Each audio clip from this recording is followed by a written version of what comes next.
Where's the money I've been sending you every month? David and Sarah look emaciated. James, my husband, who had just returned from an overseas assignment, yelled at me as soon as he got home. What do you mean? I was shocked and stared at James, not understanding what he was talking about. I've been saving the money. Why are David and Sarah emaciated? Don't play dumb. You borrowed money from David, right?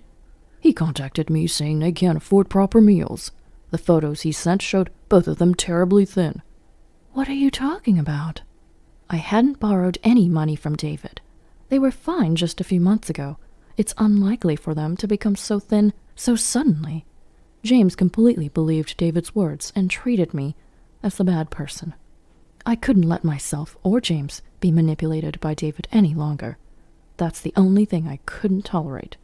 I had to expose David and Sarah's wrongdoing. I'm Amanda, 61 years old.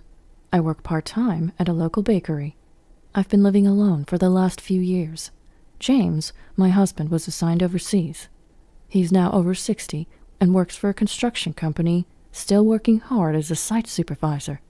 For the past few years, he's been guiding and assisting locals in developing countries and building large commercial facilities. Although I was worried about his first overseas assignment, he seems to enjoy it, getting along well with the cheerful locals. James sends me $2,000 every month for living expenses, so I've been living comfortably on my own. We have a son, David, who also works for a construction company like James. He married Sarah 3 years ago and lives in an apartment nearby. Neighbors say it's nice to have a son close by, but that's not really the case. Since getting married, he hardly ever visits. David left home during his rebellious years, and we haven't been in much contact since. I hoped things would change once he got married and moved nearby, but they didn't. However, it's common to hear that boys don't keep in touch much, so I resigned myself to it. Then one day, David and Sarah suddenly came to my house. We have a favor to ask. What's going on? Well, we need to borrow some money. Money? Why? I raised my voice, fearing the worst, like debt. David and Sarah looked apologetic and shrugged. We're thinking of starting infertility treatments. Infertility treatments? Yeah, it's been 3 years since we got married and we haven't had a child yet. We thought it's time to consider it. That's true. But Sarah, you're still in your 20s. Isn't it too early to worry? Sarah responded anxiously. It's physically challenging if it's too late, and just because we start treatments doesn't mean we'll have a child right away. That's a good point. I've heard it can take years. I had no idea they were seriously struggling with this. The thing is, infertility treatments are quite expensive. Sarah works at a grocery store, but honestly, it's tough. I had heard about infertility treatments on TV. It's a difficult journey that requires a lot of time and money, as I heard from those who've been through it. I wanted to see my grandchild and help my son David if he was in trouble. So I nodded in agreement to David and Sarah's request. I understand. I'll support you both as much as I can. But how much do you need? Actually, we need about $2,500 a month. $2,500 a month? It was not a small amount for me. It was more than what James sent me every month. However, with my savings and part-time job, it wasn't an impossible amount. We'll definitely pay you back, please. I've always had a soft spot for David's requests. David was finally reaching out to me. Being there for him is what a parent does. All right, I'll deposit it into your bank account each month, okay, David? That would help a lot. Thanks, Mom. Thank you, Amanda. David and Sarah left looking happy. Upon reflection, I had one question. Was $2,500 a month really necessary for infertility treatments? Yet, considering additional expenses like diet and medical visits, I thought it might be necessary. 6 months later, the monthly payment of $2,500 to David were not easy. While I could manage with James's remittances and my part-time income, I had to be more frugal than before. So I went shopping at a discount grocery store a bit far from home. On my way back, passing a casino, I spotted 2 familiar faces. David and Sarah? David and Sarah were entering that casino. Could it be a mistake? Curious, I decided to follow them. I went inside and looked for them. The place was crowded, and just as I was about to give up, I spotted David exiting the restroom. I followed them from a distance unnoticed. David and Sarah were excitedly discussing something. They sat at a table and started playing. There was David, a side I had never seen before. The game ended quick. David and Sarah seemed upset, probably having lost. I doubted whether they were really undergoing infertility treatments. They should be using their money for treatment, not gambling. They should have managed their finances before borrowing from me. Wanting to confront them, I approached as they left the casino. "David, Sarah, can we talk for a moment?" "What, Mom?" They turned around, surprised, their faces strained. "What's this? You have money to gamble?" "Well, we just came to relax a bit." "Relax? You seemed quite experienced, though." "Oh, I used to come here with friends during college." "College, huh?" The more I heard, the more suspicious it seemed. "So you don't usually gamble?" "No, we're just stressed, thinking about infertility treatments." "That must be tough. But you seem quite knowledgeable. Is it really your first time since college?" David began to fidget irritably under my questioning. "Are you doubting me?" "It's not that, but it's shocking to see you coming out of a casino when you said you couldn't afford treatments. I haven't heard much about the treatment either."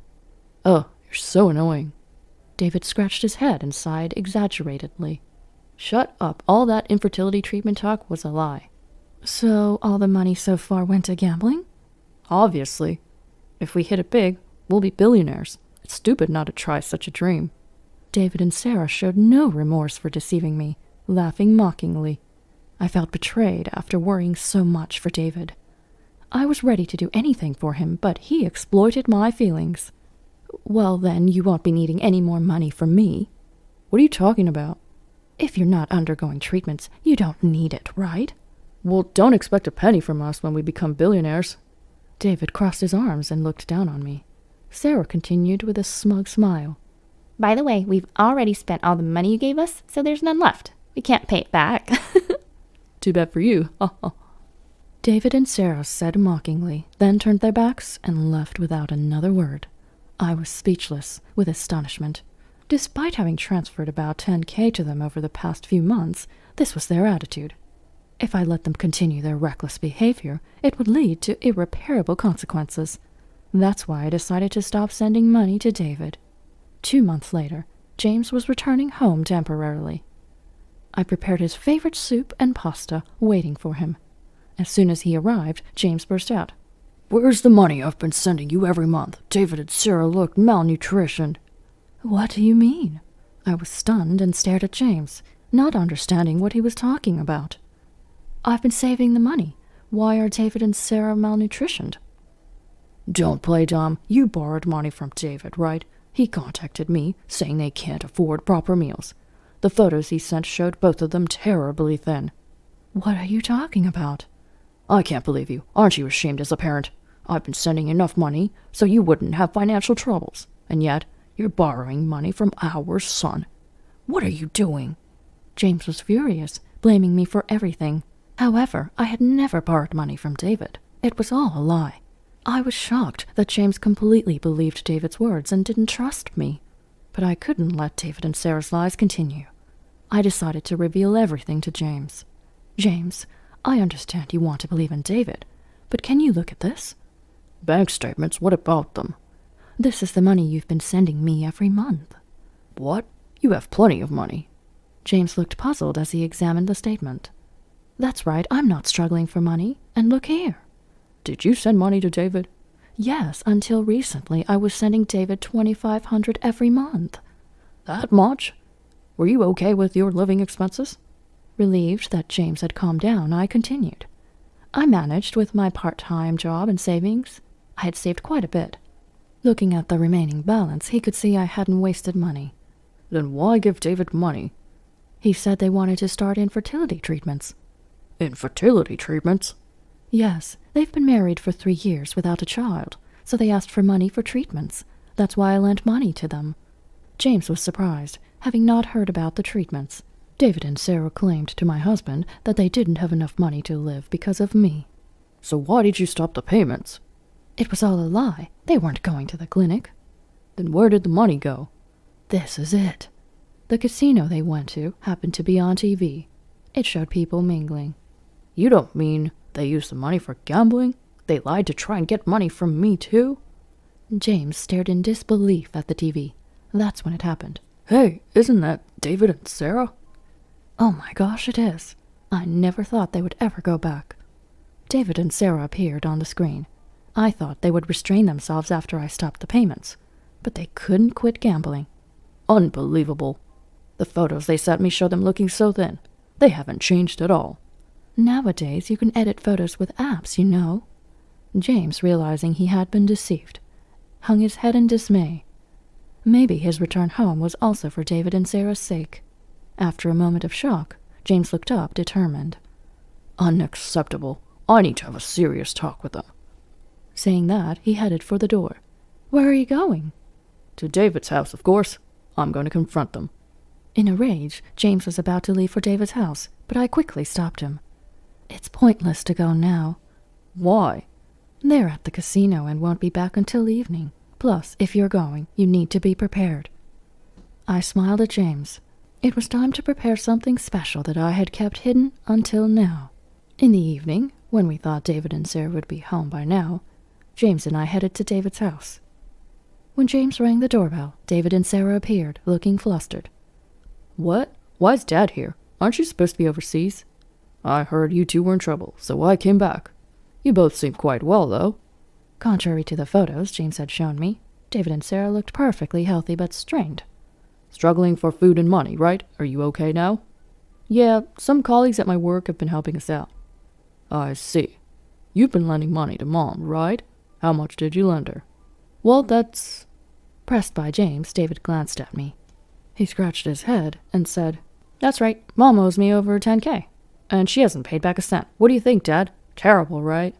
Facing David's resolve to stick to his lies, I let go of any remaining affection. That's awful. Do you have any proof? No proof. I lent it to her because she's family, but she's not paying it back. David's fake tears were met with Sarah's concurrence. We're struggling too, so we told her we couldn't lend her more money. She got angry, saying we're family but won't help. Is that true, Amanda? I did lend money, but I never borrowed any. Assertively denying their claims, David and Sarah's protest grew louder. Lies! She's deceiving you, Dad. Don't believe Amanda. James looked at them coldly, clearly fed up. I had no time for their charade. To end this, I took out the evidence from my bag. Look at this, my bank statements and the promissory notes I had them write when lending money. That's a lie, David stammered, trying to grab the evidence from me, but I handed it all to James. In fact, I showed them all at home, but James reacts as if he's seeing them for the first time. What's this? You borrowed money from Mom? That's not what I heard. There's a reason for that. What's the reason? David stiffened as James's voice grew colder. James, always strict, must have instilled fear in him. Sweating profusely, David struggled for words. It was for gambling money, right? What are you talking about, Mom? That's ridiculous. Really? But you were on TV today. What? I showed them photos from my phone. I recorded a snippet of the show on my phone. David and Sarah appeared several times, wearing the same clothes as they were right now. Their faces turned pale at the photos. That must be someone else who looks similar. This isn't proof. You can't tell if it's us from that. Ignoring their denial, I presented several more photos. The photos contained pictures of him going in and out of the casino. Actually, I hired a detective to follow you, David, Sarah. They found out you've been going to the casino several times a month. What's this? They were speechless at the photos and investigation report. Also, the lie about infertility treatments. You haven't visited any clinic for months. Got anything to say? Realizing there was no escape, David sighed and feigned nonchalance. I thought you'd be easy to deceive, Dad. What did you say? I laughed so hard when you called in panic because of my email. If I knew it was this easy, I should have asked for money from you from the start, Dad. David's mocking laughter made James clench his fists on his lap. Did you enjoy deceiving me and your mom? Oh, it was hilarious. If only Mom hadn't been so perceptive. We wanted to win more. Really, we could have earned so much more. David and Sarah showed no remorse. Stop mocking your parents. Do you even realize you're doing something wrong? What? Borrowing and lending money within the family is fine, isn't it? Don't sweat the small stuff. Borrowing money? You don't even repay what you owe. Shut up. It's natural for parents to financially support their children, right? Don't make a big deal out of it. David seemed to think it's okay to do anything because we're family. But reality isn't that forgiving. I decided to confront David with the harsh truth. Listen, even within a family, lying to borrow money can be considered fraud, you know. Fraud? Yes, you tricked me out of money. I'm consulting a lawyer, so you might hear from the court soon. The mention of court panicked David, so I pressed on. The lawyer says there's a potential for fraud charges because the promissory note says it's for infertility treatments, but you never went for any. Then let's sue. David stood up as James spoke calmly. Wait, sue your own son? Are you really that heartless? What? You swindled money from us? And you're saying that? I know what I did was wrong, but wait on suing, please. Then will you repay us? Silence fell over David. It seemed he lost at betting again today. I don't have any cash on hand right now. I'm really struggling for money. I know. The detective said you might be in debt. So you're in debt, having a hard time repaying. That's why you can't pay us back anytime soon. I squeezed David's hand, feigning sympathy. How sad. We didn't realize you were suffering so much. Sorry. Yeah, as parents, we should have paid more attention. We need to guide you to the right path from now on. James gently patted David's back.